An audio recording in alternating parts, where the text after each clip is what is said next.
Hey guys, Cholera here, and I am bringing you another commentary of a Pimpest play game, and this was also requested by one of my viewers. This is Giyom, or Grrrr, the great French pro gamer, versus ZergLee in well, I don't actually know what it is, but it was played in 2003, and this was actually number 3 on the 2003 Pimpest playlist. And let's just go over the colors here. Here we have ZergLee. His real name is Lee Chang-hoon, spawning in the red. And I'll just call him ZergLee throughout the game. And here we have Grrrr, that's right, Grrrr, with 4 dots behind it. And he was a pro gamer in Korea for a long time, during the early years of StarCraft. And he's a Protoss player. Nowadays, he still lives in Korea, but I believe he plays poker, actually, for a living there.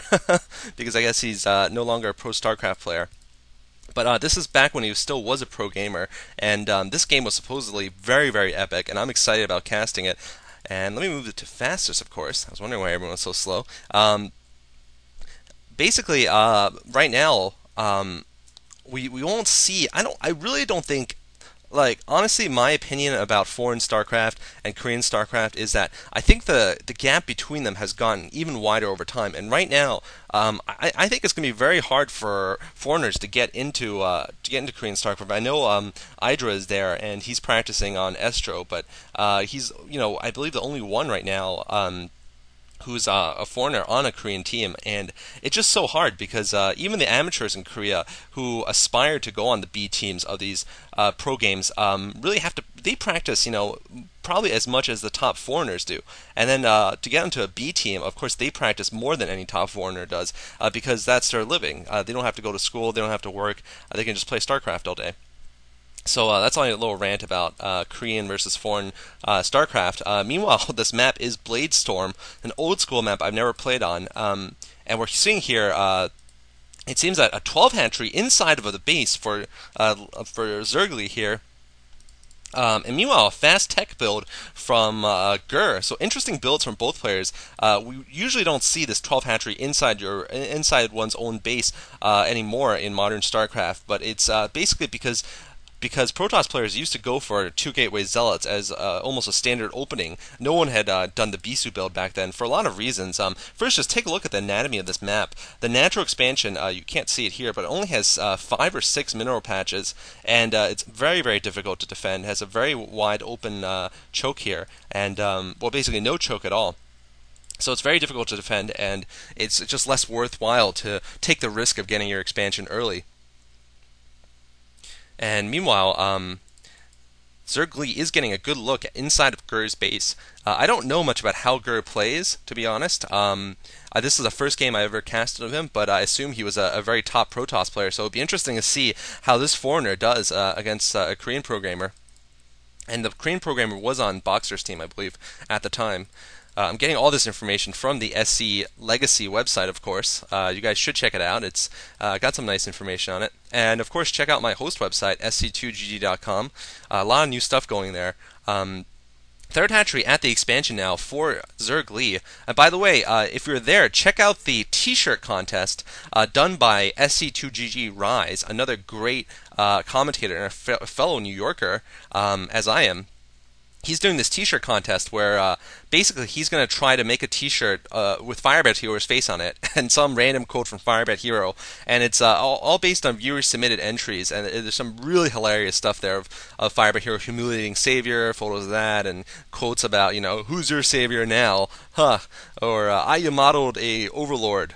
Yeah, so a couple of things running up for ZergLee here, and they're going to face these 2 Zealots on a ramp for Giyom here.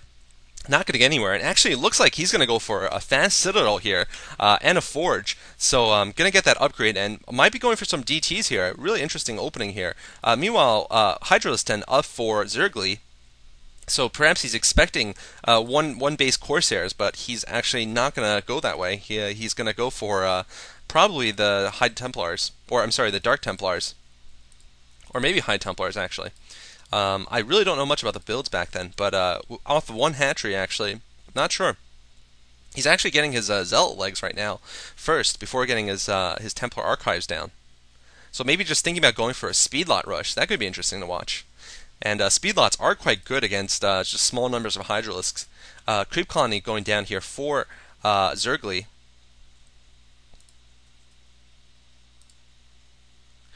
No upgrades yet on the Hydralisk den, and I don't see a lair going up yet either for him. And he's going to be sending these Zerglings to scout a little bit at the expansion, but they're not going to get anywhere. And it seems like Grrrr is going to be going for a one gateway Zealot rush here. Really interesting. He's probably going to plant a second gateway. I assume he's going to do that just to be able to keep his production up. Or he might be going for this rush into an expansion, actually. And it seems like that is what he's doing with this probe. He's going to build a pylon actually out here, probably put a cannon up here, and then go for an expansion. And we're seeing tech to lair here from ZergLee. Of course, compared to nowadays builds, these builds seem rather clunky, and honestly they are. They're not very macro heavy as they would be today, and we see a lot more, I don't know, just basically more micro intensive games. And look at this, Hydra's speed here going up too. So I guess he's going to be going for Hydralisks. See, this is something you just probably wouldn't see nowadays. A slow tech to Hydralisks followed by a late lair, and you just you either would expand twice and then go for it, or they would tech to something else. They would tech faster to lurkers or something. You generally wouldn't see this kind of build. But I guess it is quite effective against a one base build for Protoss, because you can't go for a double expand against a Protoss with one gate. You're probably one base. He probably is going to rush you and kill you off. A lot of photon cannons going up here for Grrrr. Meanwhile, Templar Archive's going up, and he's researching Storm and +1 attack, and Lurker aspect being researched for ZergLee. So actually, we didn't see a speed Zealot rush here. I was expecting to see that, based on the fact that he got legs so early. But and it seems like he's also a little worried about lurkers here, getting 3 cannons, which is seems a lot nowadays to put on your front here. Excuse me. Second gas also going up for ZergLee here.